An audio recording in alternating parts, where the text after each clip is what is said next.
এতদিন পর্যন্ত আমিও জানতাম নবীজিকে ভালোবাসলে, মহব্বত করলে জীবনের গুনাহ মাফ হয়ে যায়, মহান আল্লাহ জান্নাতে দিয়ে দেয়। এই কথাটা একেবারেই ভুয়া।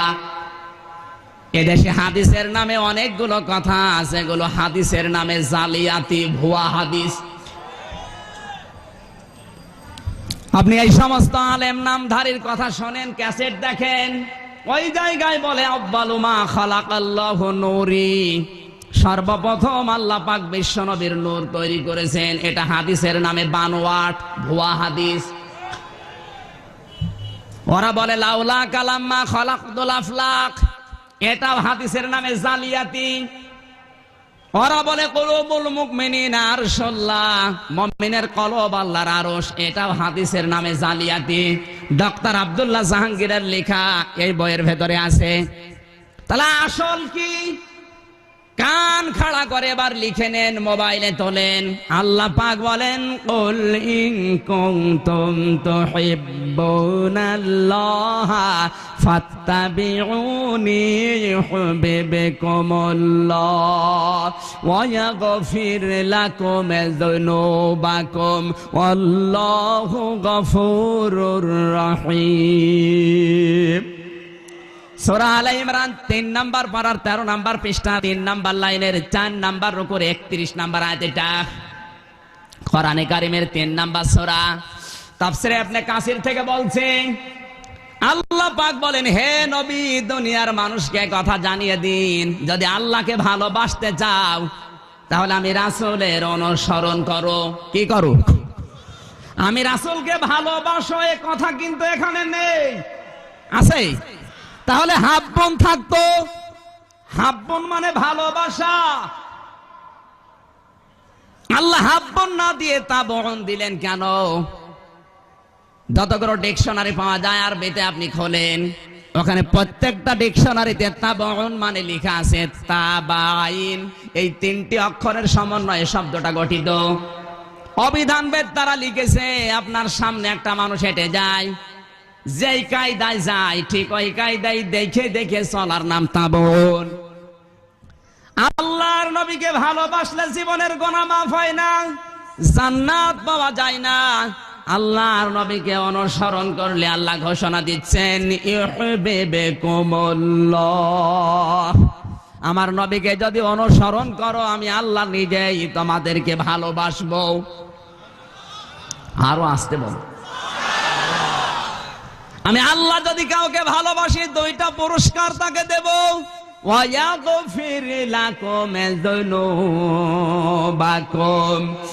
1 নম্বরে তার জীবনের যত গুনাহ আছে সব আমি আল্লাহ মাফ করে দেব। ইয়াগফির এটাও মজারে, বর্তমান ভবিষ্যৎ, প্রেজেন্ট ফিউচার। জাম্বন 1 বচন, জনুব বহু বচন। কোন মানুষ যদি রাসূলকে অনুসরণের সিদ্ধান্ত নেয়, যখন থেকে অনুসরণ শুরু করবে ওর জীবনের সব গুনাহ আল্লাহ ওই মুহূর্তেই মাফ করে দেবে। আমার ভাইরা, কোরআন হাদিস পড়ে আমি যেটা দেখেছি, অনেক মানুষ পৃথিবীতে রাসূলকে ভালোবেসেছে, আদর দিয়েছে, মহব্বত দেখিয়েছে, কিন্তু আল্লাহ তাদেরকে মাফও করেন নাই, জান্নাত তো দূরের কথা। কিন্তু যারাই নবীকে অনুসরণ করেছে, যারা এই নবীকে দেখে দেখে চলেছে, ওই মানুষগুলোকে আল্লাহ মাফও করেছেন, জান্নাতেও দিয়ে দিয়েছেন। শিক্ষার জন্য একটা উদাহরণ বলছে তাফসীরে ইবনে কাসির থেকে। আল্লাহর নবীর আপন চাচা আবু তালিব যেদিন মারা যাচ্ছিল, নবীজি গেলেন, ডাক দিয়ে বললেন, ইয়া আম্মি আবি তালিব কুল লা ইলাহা ইল্লাল্লাহ হাজ্জুল লাকা ইনদাল্লাহি ইয়াউমাল কিয়ামাহ। রাহুল বুখারী, বুখারী শরীফের 2য় খণ্ডে আছে। আবু তালিব নিজের সন্তান আলীর চাইতে বিশ্ব নবীকে বেশি ভালোবাসতো।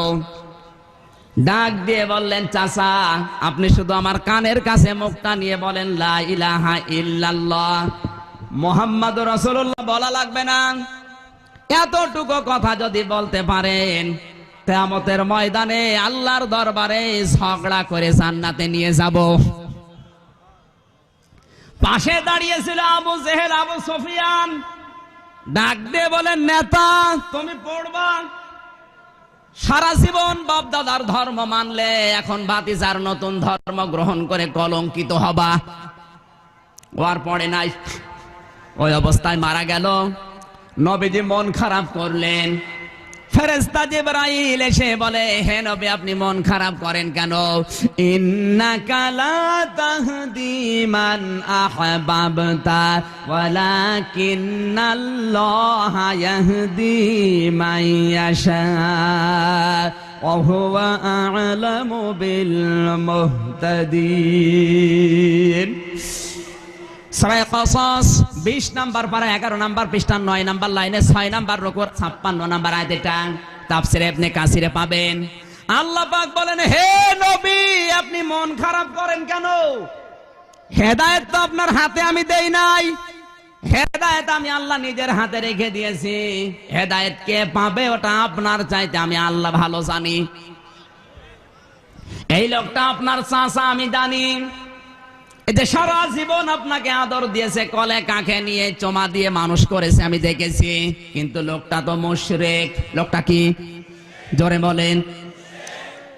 লোকটা শুধু আপনাকে ভালোবাসা দিয়েই শেষ, কোনোদিন অনুসরণ করে নাই। আপনি বলতে বললেন লা ইলাহা ইল্লাল্লাহ, লোকটা বলে নাই। এই জন্য আমি আল্লাহ তাকে মাফও করি নাই। এরপরেও নবীজি আবু তালিবের কবরের পাশে দাঁড়িয়ে দুহাত তুলে দোয়া করে, রব্বুল আলামিন তুমি আমার চাচা আবু তালিবকে মাফ করে দাও। সঙ্গে সঙ্গে ফেরেশতা জিবরাইল এসে বলে, হে নবী হাত নামান। কার জন্য হাত তুলেছেন? মা কানা লিন-নাবিয়্যি ওয়াল্লাযীনা আমানু আইয়াস্তাগফিরু লিল মুশরিকিন ওয়ালাউ কানু উলি কুরবা মিন বা'দি মা তাবায়্যানা লাহুম আন্নাহুম আসহাবুল জাহিম। জোরে বলেন আল্লাহু আকবার। সূরা তাওবা 11 নাম্বার পারার 4 নাম্বার পৃষ্ঠা 4 নাম্বার লাইনের 113 নাম্বার আয়াত। এটা তাফসীরে ইবনে কাসির থেকে বলছে। আল্লাহ পাক বলেন, হে নবী কার জন্য হাত তুলেছেন? এই লোকটা আপনার চাচা আমি ভালোভাবে জানি, কিন্তু লোকটা তো মুশরিক।